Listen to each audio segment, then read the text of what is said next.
बंगाल में नोएडा में उनको पनिश किया जाता है, दोहरा चरित्र। मैंने यही कहा, यही तो गिरगिट फार्मूला है। बंगाल में यात्रा में अचानक 10,000 रुपये बढ़ा दिए गए। उत्तर प्रदेश के 17 करोड़ रुपए हज यात्रियों से अलग से लिए जा रहे हैं।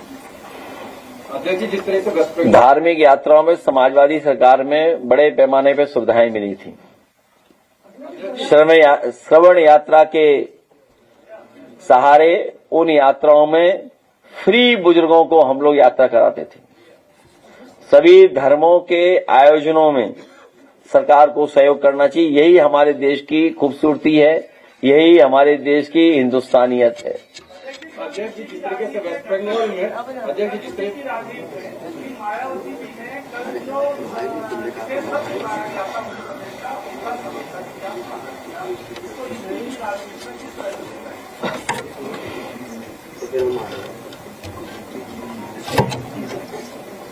देश की और उत्तर प्रदेश की राजनीति में उन्होंने बिल पढ़ा नहीं होगा या बीजेपी ने गलत सूचना दी होगी।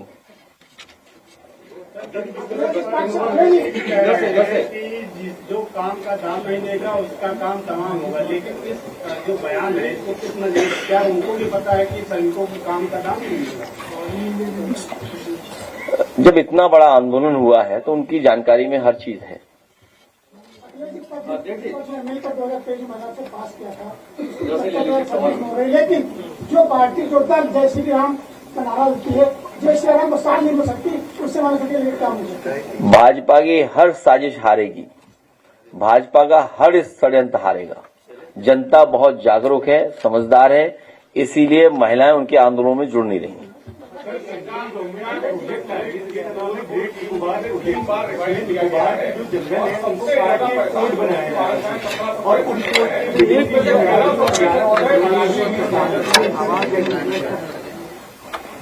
ये बहुत महत्वपूर्ण सवाल एनवायरमेंट को लेकर के आपने उठाया है।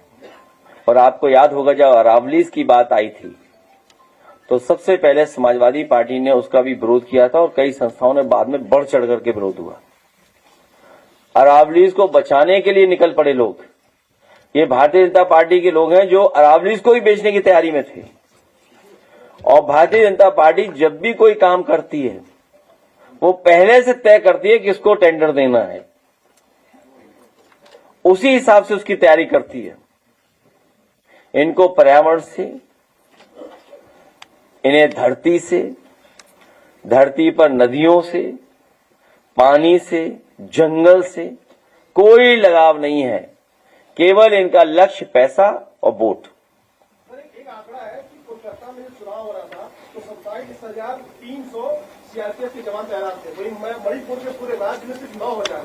और केंद्र सरकार का ये कहना है कि चुनाव होने के 2 महीने बाद तक सीआरपीएफ के जवान वहां तैनात रहेंगे। इसको आप कैसे देखें? मैंने अभी कहा कि पूरा पैरेलल स्ट्रक्चर क्रिएट किया है सेंट्रल पैरामिलिट्री फोर्सेस का, इलेक्शन कमीशन और बीजेपी ने मिलकर के। योगी जी ने कल विधानसभा में जब विपक्ष के लोग जाति गणना की मांग कर रहे थे, गाजीपुर घटना की बात कर रहे थे, हरदोई की घटना की बात कर रहे थे, तो योगी जी ने यह कहा कि मजहबी आरक्षण नहीं मिलेगा। पढ़े लिखे लगते हैं तुम्हें? आपने स्मार्ट मीटर के ऊपर काफी जो बताओ, आप हमें कोई बताइए जो पार्लियामेंट से जो पास हो गया हो, जो एक्ट बन गया है, जो बिल पार्लियामेंट से पास होकर के एक्ट बन गया, उसके खिलाफ ये लोग बोल रहे हैं। क्या ये डेमोक्रेसी के खिलाफ नहीं है? क्या अनकॉन्स्टिट्यूशनल नहीं है? क्या ये अनकॉन्स्टिट्यूशनल है? ये बाबा साहब भीमराव अम्बेडकर जी के संविधान के खिलाफ है कि जो सर्वसम्मति से लोकसभा में बिल पास हो गया हो, एक्ट बन गया हो, उसको ये स्वीकार नहीं कर रहे हैं। और जब बीजेपी को लगा कि वो हार जाएंगे तो उन्होंने रात में ही नोटिफाई किया कि नहीं किया? सर, उत्तर प्रदेश में कई जगहों पे हाई राइज बिल्डिंग बना रहे हैं। अभी दिल्ली एनसीआर में देखा गया कि एक बिल्डिंग में आग लग गई, 8 तल्ला पूरी तरह से जल गया और वहां पर जब बुझाने का प्रयास हुआ तो वहां तक प्रेशर नहीं पहुंच पा रहा था।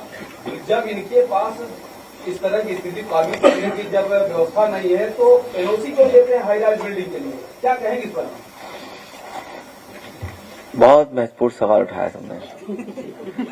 अभी तक तो बीजेपी के इशारे पे सुनने में आया कि झोपड़ियां जला रहे थे, जमीन खाली करा रहे थे।